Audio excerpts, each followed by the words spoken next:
Hello बच्चों, this is Amrish. Welcome to my YouTube channel science Shikhar. मेरे प्यारे बच्चों, आज की क्लास में मैं आपको बताऊंगा गाल्जी ऑपरेटर्स के बारे में कि गाल्जी ऑपरेटर्स क्या होता है और इनके फंक्शंस क्या होते हैं। तो चलिए स्टार्ट करते हैं, सीखते हैं गाल्जी ऑपरेटर्स के बारे में। हेडिंग डालिए गाल्जी ऑपरेटर्स। गाल्जी operators, गाल्जी operators. गाल्जी ऑपरेटर्स के कई सारे नाम हैं, जैसे गाल्जी ऑपरेटर्स इसे कहते ही कहते हैं। गाल्जी ऑपरेटर्स को गोल्जी बॉडी भी कहा जाता है और गोल्जी कॉम्प्लेक्स कहा जाता है। तो याद रखिएगा बच्चे, ये तीनों नाम गाल्जी ऑपरेटर्स के ही हैं, चाहे आप गाल्जी ऑपरेटर्स बोलो या गोल्जी बॉडी बोलो या गोल्जी कॉम्प्लेक्स बोलिए। ठीक है बच्चे, तो सबसे पहले हम यहाँ पर ये सीखेंगे बच्चे कि गाल्जी ऑपरेटर्स का डिस्कवर किसने किया था। तो डिस्कवर किसने किया बच्चे, उन वैज्ञानिक का नाम हम लिखेंगे डिस्कवर। डिस्कवर करने वाले वैज्ञानिक का नाम था कैमिलो गोल्जी। क्या नाम था बच्चे? Camillo Golgi.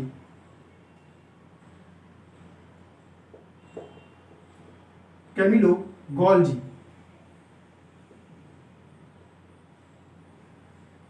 कैमिलो गोल्जी जो थे बच्चे, ये इटालियन फिजिशियन थे। क्या थे बच्चे? इटालियन फिजिशियन थे और इन्होंने ही गाल्जी ऑपरेटर्स को डिस्कवर किया था। और गाल्जी ऑपरेटर्स को डिस्कवर करने के बाद इन्हें नोबेल पुरस्कार से सम्मानित भी किया गया था। तो आपको ये याद रखना है बच्चे कि गाल्जी ऑपरेटर्स की खोज किसने किया? तो कैमिलो गोल्जी ने किया। तो मैं यहाँ पर लिख दिया हूँ कैमिलो गोल्जी।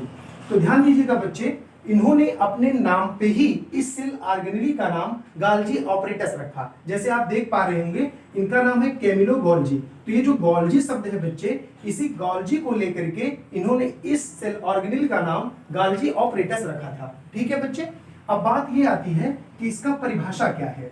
अगर हमसे कोई पूछे कि गाल्जी ऑपरेटर्स क्या होता है, तो हम ऐसे कैसे इसे डिफाइन करेंगे। तो देखिए बच्चे, आप ऐसे बताना कि जो गोल्जी ऑपरेटर्स होता है वो सेल के अंदर न्यूक्लियस के पास प्रेजेंट होता है। कहाँ प्रेजेंट होता है बच्चे? न्यूक्लियस के पास ये प्रेजेंट होता है। यह एक प्रकार का कोशिकांग है, यानी एक प्रकार का ये सेल ऑर्गेनेली है जो बच्चे क्या करता है, किसी भी पदार्थ की पैकेजिंग या उसका मॉडिफिकेशन करने का काम करता है। तो आप इसे सेल ऑर्गेनेल में जो ये गाल्जी ऑपरेटर्स है, इसके परिभाषा में इसे आप लिख सकते हैं। आप बताएंगे गाल्जी ऑपरेटर्स एक प्रकार का कोशिकांग है जो न्यूक्लियस के पास प्रेजेंट होता है और ये क्या करता है, किसी पदार्थ की पैकेजिंग या उसके मॉडिफिकेशन के काम में आता है, यानी उस पदार्थ की पैकेजिंग और मॉडिफिकेशन करने का काम करता है। ठीक है बच्चे, तो इसे आप क्या कर सकते हैं, परिभाषा में आप लिख सकते हैं। अब यहाँ पे एक चीज और देखिएगा बच्चे, अगर हम इसके स्ट्रक्चर के बारे में बात करें तो आप देख पा रहे होंगे बच्चे, गाल्जी ऑपरेटर्स का यहाँ पर मैंने स्ट्रक्चर बनाया है जिससे आपको समझा सके कि गाल्जी ऑपरेटर्स का फंक्शंस क्या होता है। ठीक है बच्चे, तो फंक्शंस आने के पहले कुछ चीजें मैं आपको और बता दे रहा हूँ इसके बारे में, जिसे आपको अपने नोटबुक में से नोट डाउन करना है। क्या है? देखिए बच्चे, जैसे यहाँ तो आप परिभाषा समझ गए और ये भी समझ गए इसको डिस्कवर किसने किया था। ठीक है बच्चे, अब यहाँ पर एक चीज और समझना है कि जो गाल्जी ऑपरेटर्स है ये क्या प्लांट सेल में पाया जाता है या एनिमल सेल में पाया जाता है। तो ध्यान रखिएगा बच्चे, प्लांट सेल और एनिमल सेल ये दोनों में पाया जाता है। बहुत सारे बच्चे गाल्जी ऑपरेटर्स को लेकर के इसमें कंफ्यूजन में रहते हैं कि ये प्लांट सेल में पाया जाता है या नहीं पाया जाता। तो मेरे प्यारे बच्चे, आपको कॉन्सेप्ट एकदम क्लियर होना चाहिए कि जो गाल्जी ऑपरेटर्स होता है ये प्लांट सेल में भी पाया जाएगा और एनिमल सेल में भी पाया जाएगा। एनिमल सेल में बच्चे जो अगर आप इसको देखेंगे तो एनिमल सेल में ये न्यूक्लियस के पास पाया जाएगा, लेकिन प्लांट सेल में मेरे प्यारे बच्चों ये प्लांट सेल में कैसे पाया जाता है। तो प्लांट सेल में अगर आप देखोगे बच्चे तो ये यूनिट के फॉर्म में पाए जाते हैं, छोटे छोटे यूनिट्स के फॉर्म में पाए जाएंगे। इस तरीके से मेरे प्यारे बच्चों छोटे छोटे यूनिट्स के फॉर्म में पाए जाएंगे और यहाँ पर इसका जो नाम रखा जाएगा उसका नाम है डिप्टियोसोम। क्या रखा जाएगा बच्चे? डिप्टियोसोम। तो प्लांट सेल में जो पाए जाएंगे, प्लांट सेल में इनको नाम दिया जाएगा डिप्टियोसोम। डिप्टियोसोम कहा जाता है। तो याद रखिएगा बच्चे, ये जो डिप्टियोसोम है यानी जो गाल्जी ऑपरेटर्स छोटे छोटे यूनिट के फॉर्म में यहाँ पे प्रेजेंट होते हैं, ये प्रोमिनेंट भले नहीं होते हैं, बहुत अच्छे से क्लियर कट ये दिखते भले नहीं है, लेकिन मेरे प्यारे बच्चों प्रेजेंट होते हैं।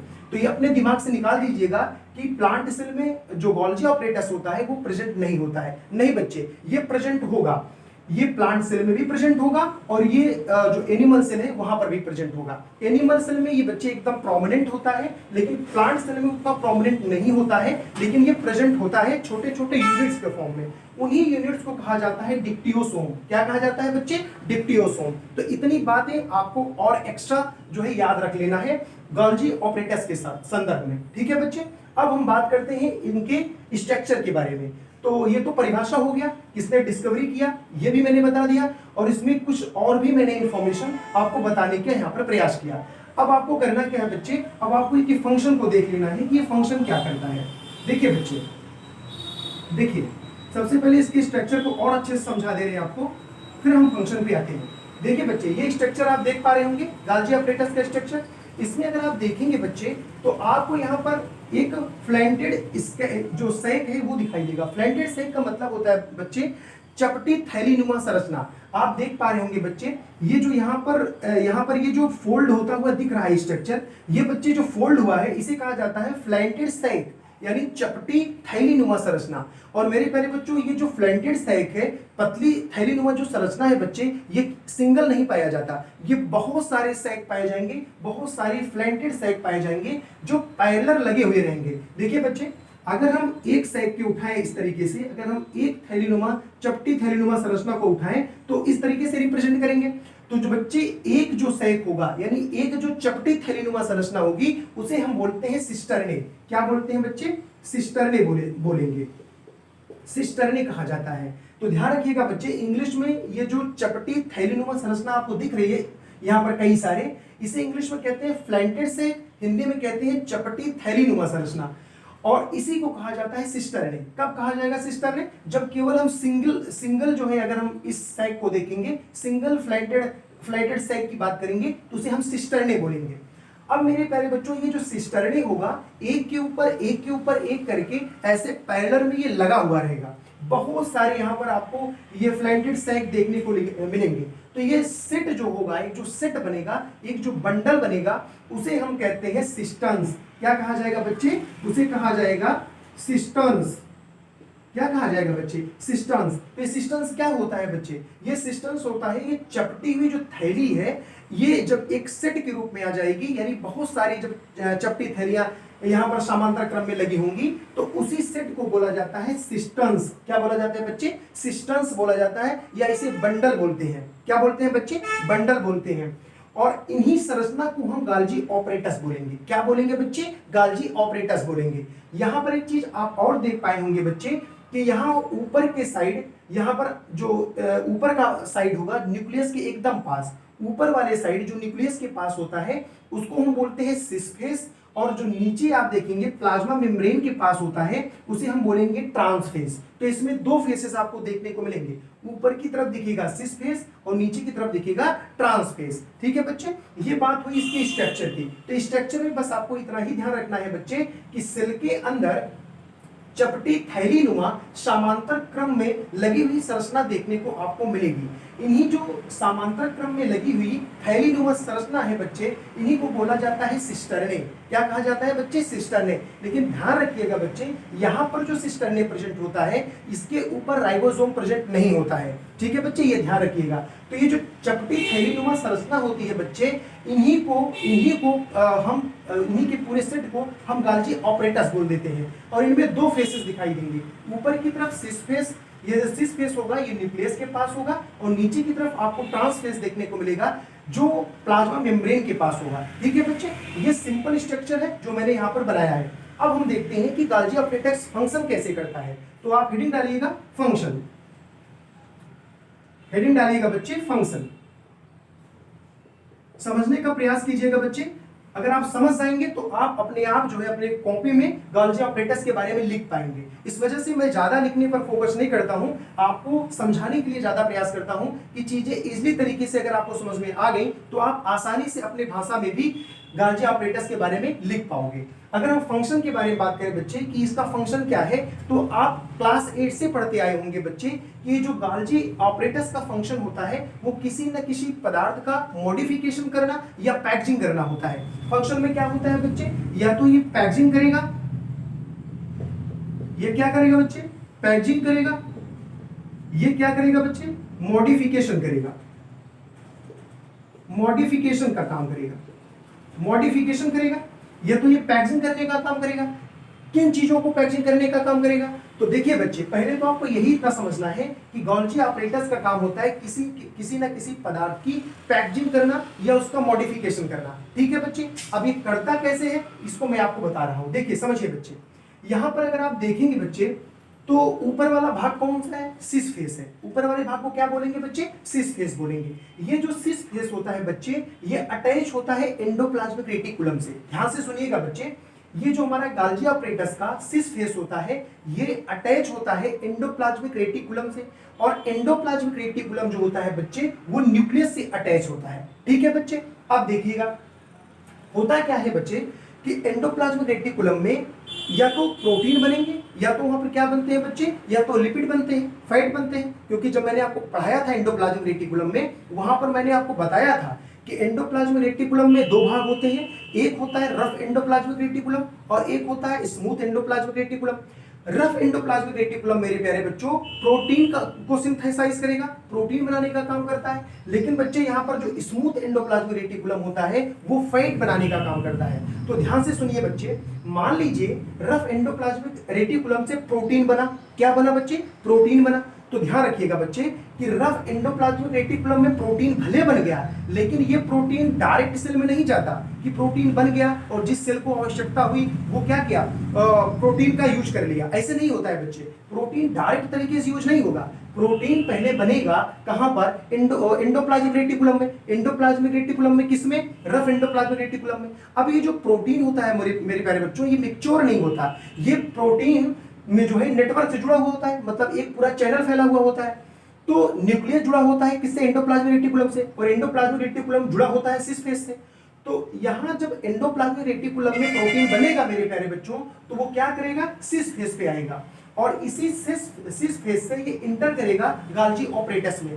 क्यों इंटर करेगा? क्योंकि मेरे प्यारे बच्चों पैक्सिंग होने के लिए ये इंटर यहां पर होगा, ये जो प्रोटीन है। तो मेरे प्यारे बच्चों, जब ये प्रोटीन यहां से इंटर करेगा तो यहां पर आपको सैक लाइक स्ट्रक्चर दिख रहे हैं, थैलीनुमा संरचना दिख रही है। तो जैसे इस सिस फेस से ये इंटर करेगा, ये क्या करेगा? इस जो थैलीनुमा संरचना है इस पर क्या करेगा? घूमता घूमता जाएगा, घूमता जाएगा, घूमता जाएगा, घूमता जाएगा, और ऐसे करते करते बच्चे फाइनली ये क्या हो जाएगा? फाइनली यहां ये बाहर आ जाएगा। जब ये फाइनली बाहर आ जाएगा बच्चे, तो आप इसमें देखेंगे बच्चे कि इस प्रोटीन में एक ऊपर लेयर दिखाई देगा, एक मेम्ब्रेन दिखाई देगा। इसे बोला जाता है गोल्जी मेम्ब्रेन, या इसे बोला जाता है वेसिकल। क्या बोला जाता है बच्चे? वेसिकल बोला जाता है, क्योंकि इस वेसिकल के अंदर बच्चे या तो प्रोटीन या तो लिपिड ये भरा रहता है। और ये जो वेसिकल होता है ये कुछ और नहीं होता है बच्चे, हमारी प्रोटीन और जो भी हमारे जो लिपिड होते हैं इनके ऊपर जो एक मेम्ब्रेन चढ़ जाता है, एक झिल्ली चढ़ जाती है, तो इसी को वेसिकल बोला जाता है। और यही वेसिकल्स मेरे प्यारे बच्चों, इस जो थैलीनुमा संरचना आप देख रहे हैं, इसी सिस फेस से इंटर होता है और इसी में घूमता हुआ घूमता हुआ घूमता हुआ फाइनली ये बाहर निकल जाता है। जब बच्चे ये बाहर निकल जाएगा ये मैच्योर वेसिकल बोला जाएगा, क्योंकि अब ये मैच्योर हो चुका है ट्रांसपोर्टेशन के लिए। ठीक है बच्चे, तो देखिएगा बच्चे, यहां पर कहा जाएगा कि अब इस प्रोटीन की जो पैकेजिंग कर दिया है कौन? Golgi apparatus. तो मेरे प्यारे बच्चों, जब प्रोटीन यहां से चलता है ना तो वो मैच्योर नहीं माना जाता, वो पैकेजिंग होने के लिए इस फॉर्म में इंटर करता है गोल्जी ऑपरेटस में। तो जब गोल्जी ऑपरेटस में इंटर कर जाएगा बच्चे, तो इसी प्रोटीन के ऊपर एक लेयर चढ़ जाता है, एक मेम्ब्रेन चढ़ जाता है। और अब जब इस प्रोटीन के ऊपर मेम्ब्रेन चढ़ जाएगा बच्चे, तो उसे हम वेसिकल बोल देंगे, और इसी वेसिकल के अंदर हमारा प्रोटीन या फिर हमारा जो लिपिड होता है वो भरा होता है। यही वेसिकल्स इस गोल्जी ऑपरेटस के इस थैलीनुमा संरचना से घूमता हुआ बाहर निकल जाता है। जब ये बाहर निकल जाएगा बच्चे, तो इसे हम बोलेंगे मैच्योर वेसिकल। क्या बोलेंगे बच्चे? Mature vesicle. अब यही वेसिकल जो है बच्चे, ये ट्रांसपोर्टेशन के लिए तैयार हो जाएगा। अब ये जो प्रोटीन है ये यूजफुल हो चुका है, अब जिस सेल की आवश्यकता होगी वहां पर ये जाकर के इस प्रोटीन का इस्तेमाल हो जाएगा। इसी वजह से मेरे प्यारे बच्चों यहां पर लिखा हुआ है ट्रांसफेज। ट्रांसफेज का सीधा सा मतलब होता है बच्चे, जो भी हमारे मैच्योर वेसिकल्स हैं, यानी जब वो तैयार हो चुके हैं ट्रांसपोर्टेशन के लिए, तो इसी ट्रांसफेज से उनका ट्रांसपोर्टेशन हो जाएगा, चाहे वो सेल के इनसाइड हो जाए चाहे ये सेल के आउटसाइड हो जाए। तो जहां पर इसकी जरूरत होगी बच्चे, वहां पर ये प्रोटीन वगैरह जो होंगे वो उनका ट्रांसपोर्टेशन हो जाता है। तो समझ पाए बच्चे पैकेजिंग कैसे कर रहा है? तो गाल्जी ऑपरेटस लाइक ए मशीन, ये मशीन की तरह काम करता है। ठीक है बच्चे, अब यहां पर बात हो गई पैकेजिंग की। अब यहां पर एक बात और आता है मॉडिफिकेशन करने का। तो मॉडिफिकेशन कैसे करेगा इसको समझ लीजिए बच्चे। देखिए, मान लीजिए एंडोप्लाज्मिक रेटिकुलम से बच्चे, एंडोप्लाज्मिक रेटिकुलम से प्रोटीन निकला।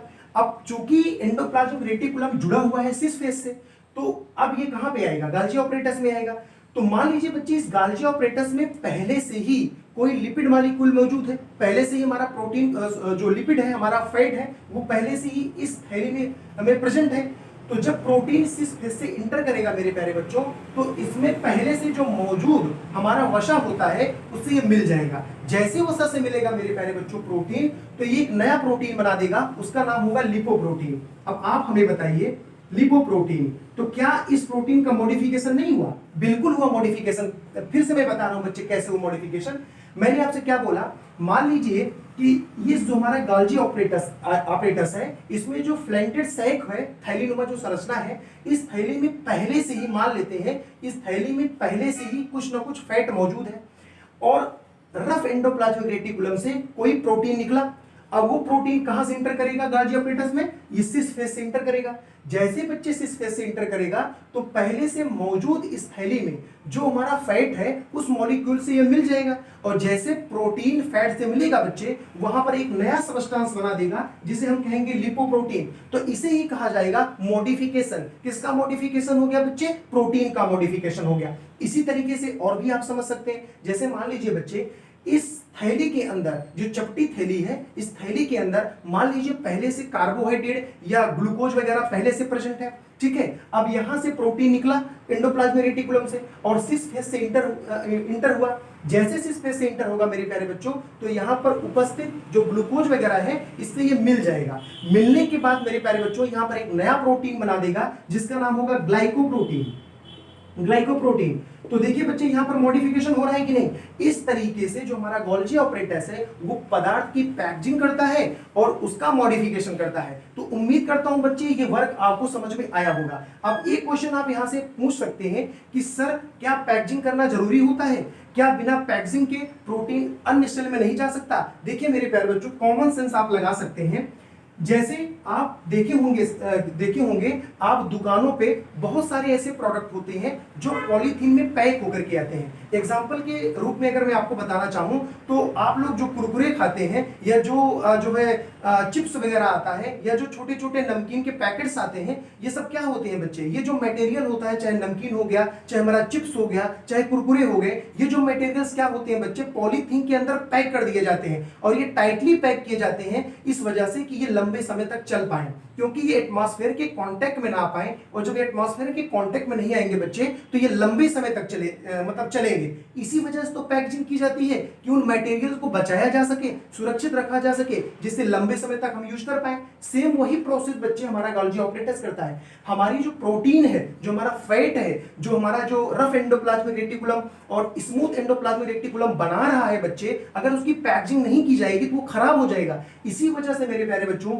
गोल्जी ऑपरेटस में इन पदार्थों की पैकेजिंग की जाती है और इनका मॉडिफिकेशन किया जाता है। पैकेजिंग और मॉडिफिकेशन होने के बाद ही मेरे प्यारे बच्चों ट्रांसफेज से इसका ट्रांसपोर्टेशन हो पाता है, और चाहे वो सेल के अंदर या सेल के बाहर, जहां भी जैसे जरूरत पड़ती है वहां पर हमारे प्रोटीन या जो हमारे फैट मॉलिक्यूल्स होते हैं उनको भेज दिया जाता है। इतना समझ में आ गया बच्चे? एक तो ये काम हो गया बच्चे कि मॉडिफिकेशन करने का काम और पैकेजिंग करने का काम करता है। दूसरा काम क्या करता है बच्चे?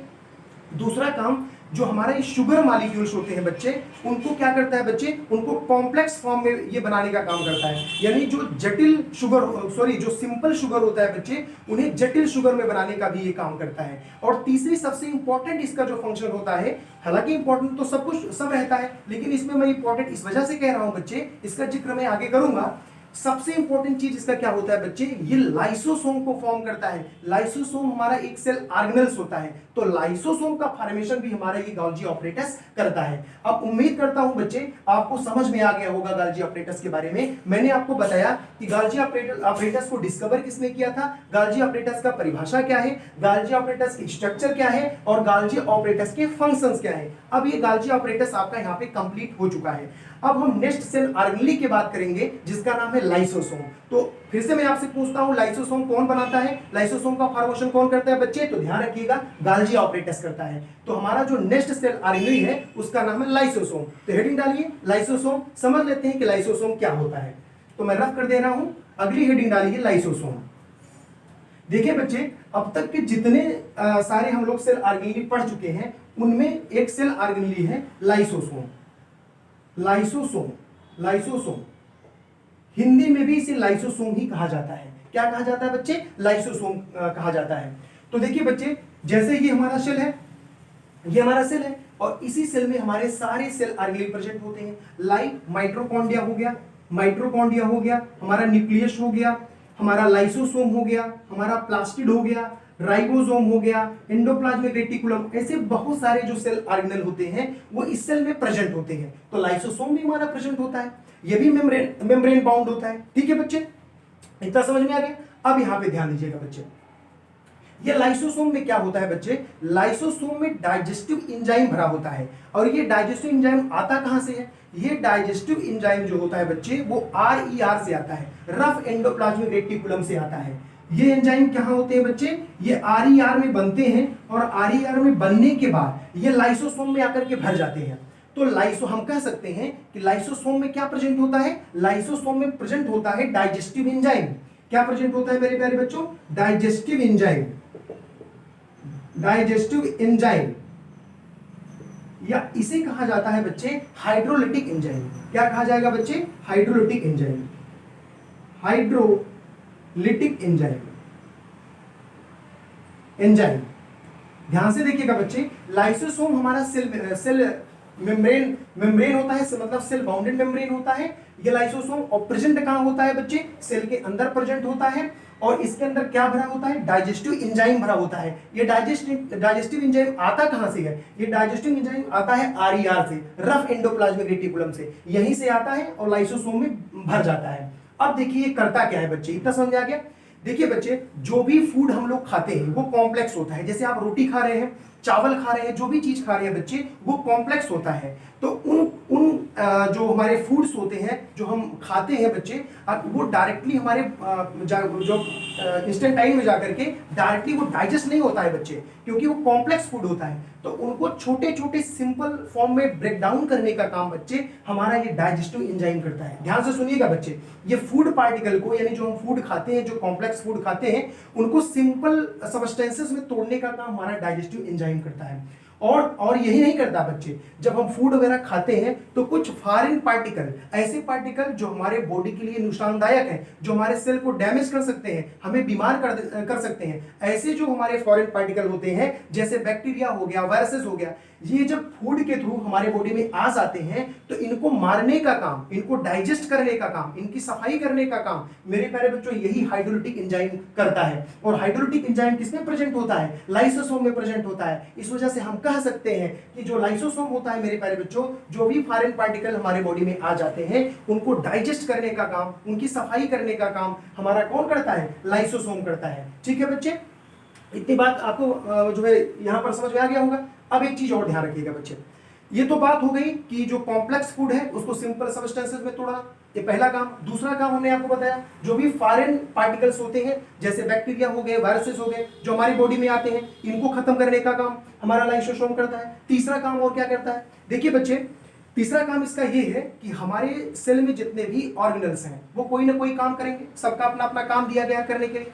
अब होता क्या है बच्चे, अगर मान लीजिए कोई ऐसा सेल ऑर्गेनेल है जो फंक्शन सही से नहीं कर पा रहा है, अब उसका रीजन ये हो सकता है वो डैमेज हो चुका हो, या हो सकता है कि वो सेल ऑर्गेनेल बहुत पुराना हो चुका हो, अच्छे से वर्क परफॉर्म नहीं कर रहा है। तो ऐसे कंडीशन मेरे प्यारे बच्चों होता क्या है, ये लाइसोसोम क्या करता है, उस सेल ऑर्गेनेल को पूरी तरीके से सेल के अंदर डाइजेस्ट करने का काम करता है। वो ये सोचता है बच्चे कि मान लीजिए एग्जांपल के तौर पर माइटोकॉन्ड्रिया, अब माइटोकॉन्ड्रिया का काम क्या है? ऊर्जा बनाना। लेकिन मान लीजिए बच्चे वो माइटोकॉन्ड्रिया किसी वजह से डिफेक्टेड हो गया, मतलब कोई उसमें प्रॉब्लम आ गया, या तो वो ओल्ड हो गया, पुराना हो गया, अब वो उतना एनर्जी नहीं बना पा रही है। तो लाइसोसोम क्या करता है बच्चे, इसका कहना ये रहता है कि अगर आप एज अ सेल ऑर्गेनेल काम कर रहे हो तो आप ऊर्जा बनाइए, आप प्रोटीन बनाइए, जिसको जो काम दिया गया वो कीजिए। अगर आप नहीं कर पा रहे हैं तो ये क्या करेगा, उसको तुरंत खत्म कर देगा वहां से, क्योंकि हमारे बॉडी को कंटिन्यू एनर्जी की जरूरत है, और अगर इस तरीके से ये वर्क नहीं कर पाएगा तो प्रॉब्लम क्रिएट होगा। इस वजह से बच्चे ये लाइसोसोम क्या करेगा, उस सेल ऑर्गेनेली पर इस हाइड्रोलिटिक एंजाइम को छिड़क देगा, और जैसे हाइड्रोलिटिक एंजाइम को छिड़केगा बच्चे, वो तुरंत का तुरंत वहां पर वो डाइजेस्ट हो जाएगा। डाइजेस्ट होने का मतलब उसका पूरा का पूरा सफाया हो जाएगा, और जो सेंट्रोसोम है वो नया सेल ऑर्गेनेली बना देगा। ठीक है बच्चे, अब यहाँ पे एक चीज ध्यान रखिएगा, बहुत बच्चे कंफ्यूजन में आ जाते हैं कि सर जब वो हाइड्रोलिटिक एंजाइम छिड़कता है तो पर्टिकुलर पूरा सेल डिस्ट्रॉय हो जाता है। तो देखिए बच्चे, पूरा सेल का मतलब ये नहीं कि पूरी बॉडी का सेल डिस्ट्रॉय हो जाएगा, नहीं बच्चे। जिस पर्टिकुलर सेल में वो ऑर्गेनली प्रेजेंट होगा, जो वर्क नहीं कर रहा है, केवल वही सेल खत्म होगा, केवल वही सेल ऑर्गेनली खत्म होगा, पूरे बॉडी का सेल खत्म नहीं होता है, इतना ध्यान रखिएगा बच्चे। तो आपको समझ में आ गया कि किस तरीके से काम करता है। जो सेल ऑर्गेनली हमारा सही ढंग से काम नहीं कर रहा है उनको ये क्या करेगा, डाइजेस्ट कर देगा, और सेंट्रोसोम नया सेल ऑर्गेनली वहां पर बना देगा। अब कभी कभी होता क्या है मेरे प्यारे बच्चों, कभी कभी होता है क्या, सेल में जितने भी ऑर्गेनली हैं वो सभी वर्क करना बंद कर देते हैं। जैसे हमारे पास देखिए माइटोकॉन्ड्रिया है, न्यूक्लियस है, एंडोप्लाज्मिक रेटिकुलम है, प्लास्टिड है, ऐसे जितने भी सेल ऑर्गेनली होते हैं बच्चे, वो काम करना बंद कर देते हैं। अब क्या होगा, अब तो सब काम करना बंद कर दिए।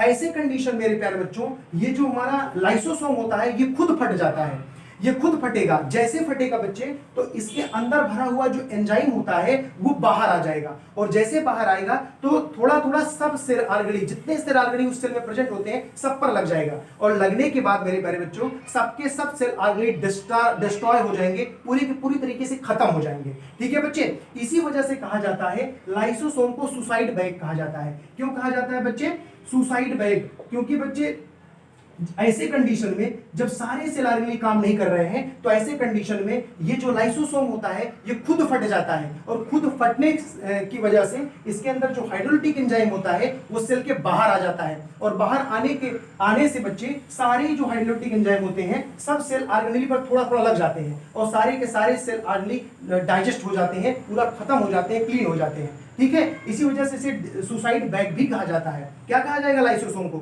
लाइसोसोम को सुसाइड बैग कहा जाता है। ये क्वेश्चन आपसे पूछा जाता है कि लाइसोसोम को सुसाइड बैग क्यों कहा जाता है, तो ध्यान रखिएगा बच्चे, ये तब कहा जाएगा जब हमारे सेल के अंदर सारे ऑर्गेनली काम करना बंद कर दे रहे हैं, कोई वर्क परफॉर्म नहीं हो पा रहा है, तो हमारा लाइसोसोम इस कंडीशन में खुद फट जाता है। खुद फटने से इसके अंदर भरा हुआ हाइड्रोलिटिक एंजाइम बाहर आ जाता है, और थोड़ा थोड़ा करके सारी कोशिकाओं पे लग जाएगा, सारे सेल ऑर्गेनली पर लग जाएगा, और सारे के सारे सेल ऑर्गेनली क्या हो जाएंगे, वहां पर डाइजेस्ट हो जाएंगे। उसके बाद सेंट्रोसोम हमारा एक नया सेल ऑर्गेनली बना देगा। ठीक है बच्चे, ये बात आपको यहाँ पे ध्यान रखिएगा।